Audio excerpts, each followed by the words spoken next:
खासगी पशुवैद्यकीय महाविद्यालयाला डॉक्टर आणि विद्यार्थ्यांनी विरोध दर्शवलाय। महाराष्ट्रामध्ये पुरेसे पशुवैद्यकीय महाविद्यालय असताना खासगी महाविद्यालय सरकार का आणतंय असा सवाल विद्यार्थी आणि डॉक्टरांनी केला। 1 ऑगस्ट पासून या विरोधात संपही पुकारलेला आहे, तर सध्या संपाचं स्वरूप सौम्य आहे। मात्र येत्या 13 ऑगस्ट पर्यंत सरकारने दखल घेतली नाही तर हा संप अधिक उग्र पद्धतीने केला जाईल असा इशारा या विद्यार्थ्यांनी दिलाय।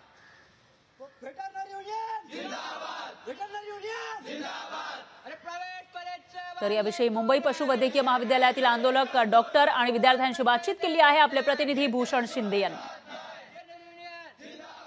सध्या आपण आहोत मुंबई पशुवैद्यकीय महाविद्यालयात, जिथे आपण पाहू शकता काही विद्यार्थी आणि काही डॉक्टर्स जे आहेत ते सध्या संपाच्या भूमिकेमध्ये, संपाच्या पवित्र्यामध्ये आहेत।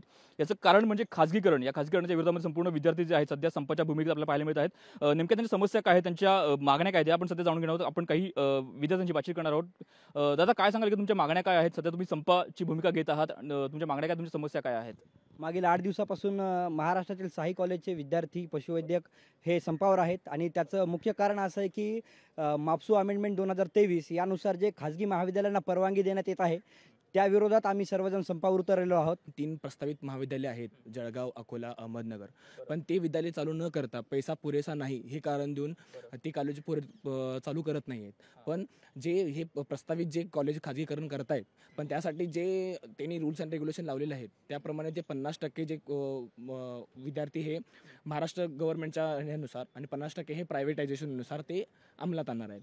पण त्यासाठी जे शिष्यवृत्ती द्यावी लागेल किंवा त्यासाठी जे ट्युशन फीस द्यावी लागेल ती सरकारलाच पेड करायला लागणार आहे। मग त्याचाही आर्थिक भार सरकारवर होणार आहे। हे लक्षात न घेता ते प्रस्तावित कॉलेजेस चालू न करता ते खाजगीकरणाकडे ओढत आहेत। ह्यासाठी आमचा विरोध आहे। इथं 13 तारखेला त्यांची भेट जी आहे ती पशुसंवर्धन होणार आणि त्या बैठकीमध्ये नेमका जर तोडगा नाही निघाला तर आंदोलन अधिक तीव्र होईल अशा सल्ला त्यांनी, इशारा त्यांनी दिलेला आहे। कॅमेरा विनोद नाईकसह भूषण शिंदे, लोकशाही मराठी, मुंबई। लोकशाही मराठी, ऐका, पहा, जागरूक रहा।